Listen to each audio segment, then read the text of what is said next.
जो केंद्रीय बजट आया है, मैं कह सकता हूं कि एक रस्म अदायगी वाला बजट है। उम्मीद बहुत थी कि अगले वर्ष चुनावी वर्ष है, काफी कुछ योजनाएं होती, बेरोजगारी से जुड़ी हुई योजना होती, अनएम्प्लॉयमेंट आज रिकॉर्ड स्तर पर बढ़ चुकी है, उससे संबंधित कोई योजना नहीं है। मनरेगा जो ग्रामीण स्तर पर रोजगार देती है, आज मनरेगा के कारण समाज में अराजकता नहीं फैली है, वो भी कोई उस पर भी कोई ज्यादा कोई फ्रूटफुल मनरेगा की कोई अच्छी योजना, जो एक रूटीन योजना जो चल रही है कांग्रेस की, उस पर कोई विस्तृत उन्होंने जानकारी नहीं दी। तीसरी बात,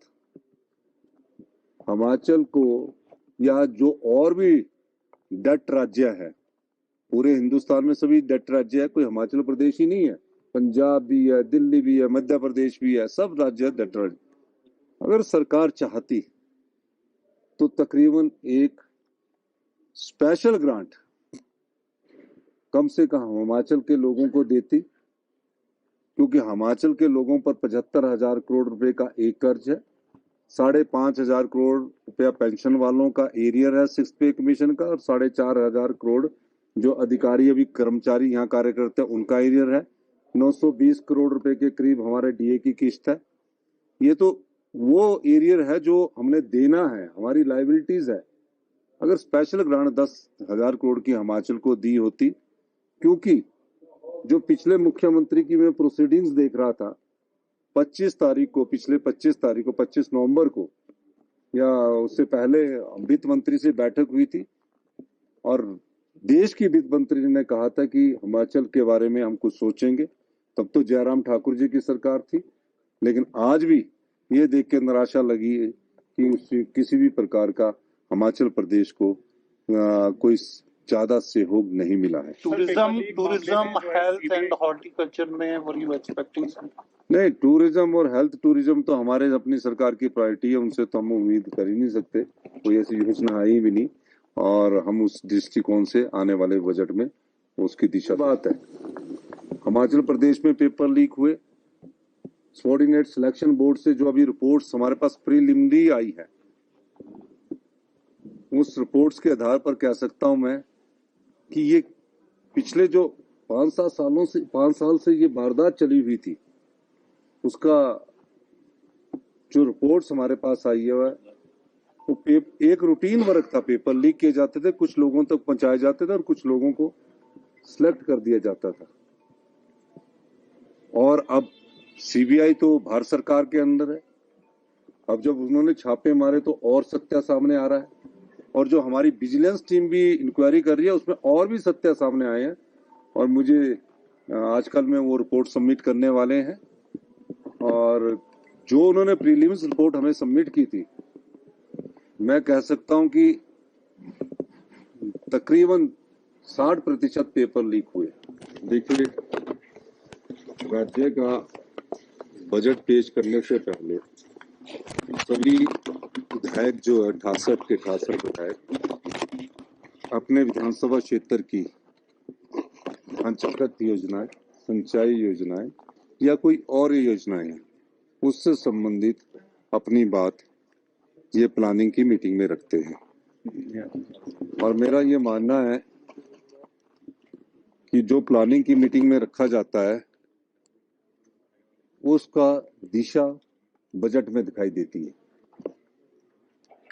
तो आज हमारी पहली प्लानिंग की बैठक इस वित्तीय वर्ष में जो अप्रैल में शुरू होने जा रहा है उसकी होने जा रही है,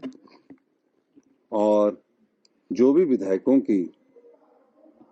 अपनी प्रायोरिटीज होती है, एमएलए प्रायोरिटीज होती है,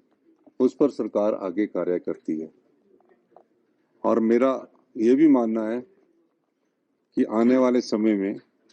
हमने विधायकों को कहा है कि जो पिछले महीने हमारे कुछ फ्लैगशिप कार्यक्रम हैं, फ्लैगशिप योजनाएं हैं, उस योजनाओं में अपनी प्राथमिकता जरूर बताएं। हिमाचल सरकार की पहली फ्लैगशिप योजना पर्यटन से संबंधित है, टूरिज्म से संबंधित है। किस प्रकार का टूरिज्म हो, किस प्रकार जो पर्यटक हिमाचल प्रदेश में आते हैं वो 2 दिन से ज्यादा 3 दिन रुकते हैं, तो 3 दिन से ज्यादा रुकने के लिए क्या योजना होनी चाहिए, आपकी विधानसभा क्षेत्र में कौन सी सड़क नहीं बननी है, कौन सी सिंचाई की योजना नहीं बननी है, और कहाँ हमें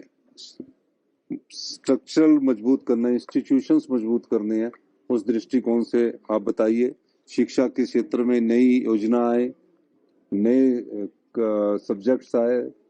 जैसे कि अभी हमने टेक्निकल एजुकेशन में बहुत बड़ा बदलाव करने जा रहे हैं, रोबोटिक, इस सब प्रकार के IoT, machine learning, artificial intelligence, इस दृष्टिकोण से अगले जो सेशन शुरू होगा उस पर विचार विमर्श करेंगे और विधायकों की प्राथमिकता को नया स्वरूप के रूप में हम बजट में लाएंगे। दोनों ट्रक यूनियंस आज आई है, दोनों के साथ हमारे उद्योग मंत्री हर्षवर्धन चौहान जी थे, संजय अवस्थी जी थे, और बैठक में सरकार पूरी तरह हिमाचल के जो ट्रक ऑपरेटर्स हैं उनके साथ खड़ी है। हम अपने ट्रक ऑपरेटर्स हमारे परिवार के लोग हैं, हम उनका भला चाहते हैं और ये भी नहीं चाहते कि उनका ट्रक ऑपरेटर का दम घुटाकर हम कोई किराया निर्धारित करें। सम्मानपूर्वक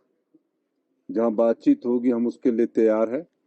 और ट्रक ऑपरेटर्स को ने अभी शाम को इस मीटिंग के बाद मुझसे दोबारा मिलना है। कुछ राय वो रखी है, कुछ राय हमने रखी है, और जल्दी इसका समाधान हम इसका निकाल लेंगे।